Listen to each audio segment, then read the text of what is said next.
Na ito ay naglalaman ng maraming bitamina at mineral na kapaki-pakinabang para sa kalusugan ng tao, lalo na para sa kalusugan ng mga lalaki.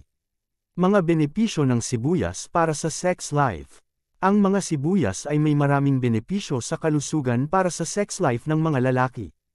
Ang mga sibuyas ay mga pagkaing aphrodisiac na nagpapalakas sa mga organo ng reproduktibo at nagpapataas ng produksyon ng testosterone. Ang isang mas mataas na antas ng testosterone ay nagpapataas ng sexual na tibay sa mga lalaki, kaya naman ang mga sibuyas ay lubhang kapaki-pakinabangkok para sa mga lalaki. Ang mga sibuyas ay tumutulong sa pagtaas ng bilang ng tamod, kalidad ng tamad at pagpapahusay ng paggalaw ng tamod. Ang mga sibuyas ay nakakatulong din sa pagpapahusay ng libido sa mga lalaki at pagpapahusay ng lakas tao sa pamamagitan ng pagtaas ng antas ng semilya. Nakatutulong din ang mga ito sa paggamot sa mga sexual dysfunction tulad ng erectile dysfunction at pagpigil sa napaaga na bulalas.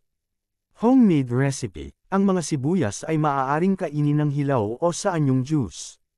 Maaari mong hiwain ang isang sibuyas sa 4 bago ito ihagis sa blender. Ang resultang juice ay mahusay para sa iyong sexual na tibay. Ang katas ay mapait at dapat mo itong higop ng dahan-dahan para hindi ito mabigla sa iyong sistema. Ang pagdaragdag ng bawang sa juice ay isa ring magandang ideya at makakatulong na mapalakas ang iyong sexual na potency. Ang halo na ito ay maaaring tawaging isang sex tonic para sa mahusay na mga benepisyo sa kalusugang sexual. Ang isa pang mahusay na recipe para sa mga sibuyas ay ang pagpuputol ng mga ito ng pinong at pagprito sa kanila sa mantikilya at pag-ubos ng mga ito na may pulot unang bagay sa umaga. Ang timpla na ito ay mahusay para sa kalusugan ng penile at isa ring mahusay na aphrodisiac. Ang aphrodisiac ay isang sangkap tulad ng pagkain, inumin, musika, pabango, pag-uugali na maaaring mapahusay ang sexual na pagnanais ng isang tao kapag natupok. Kabilang sa mga pinakasikat na aphrodisiac na pagkain ang mainit na sili, igus, talaba, avocado, tsokolate, asparagus, kape, pulot, at iba pa.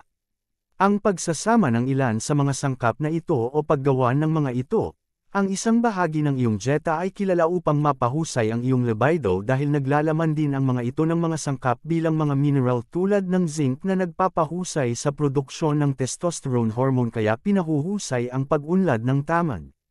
Sa buong mundo, tinutukoy ng mga tao ang mga aphrodisiac bilang mga culinary delight na gumagawa ng physiological effect sa katawan. Halimbawa, ang paminta ay kilala na nagpapataas ng temperatura ng katawan ng isang tao, na nagpapasigla sa mga nerve ending sa dila. Ang pagpapasigla ng mga nerve ending ay naglalabas ng epinephrine na nagpapataas ng tibok ng puso at naglalabas ng mga endorphins, na kumikilos sa mga opiate receptor sa utak, upang mabawasan ang sakit at mapalakas ang kasiyahan, lalo na kapag nakikipagtalik. Ang pagdaragdag ng mga sangkap tulad ng luya ay nagbibigay din ng pangangilig sa dila at pinupuno ang mga labi na nagpapataas ng sexual na apela. Ang alkohol, lalo na ang red wine at champagne, ay isang aphrodisiac na pisikal na nakakaapekto sa katawan. Ang red wine ay isang makapangyarihang antioxidant, na nakuha mula sa resveratrol compound mula sa mga balat ng ubas, ay nakakatulong upang mabawasan ang pamamaga na nagpapalabas ng iyong dugo at nasa mood para sa pakikipagtalik.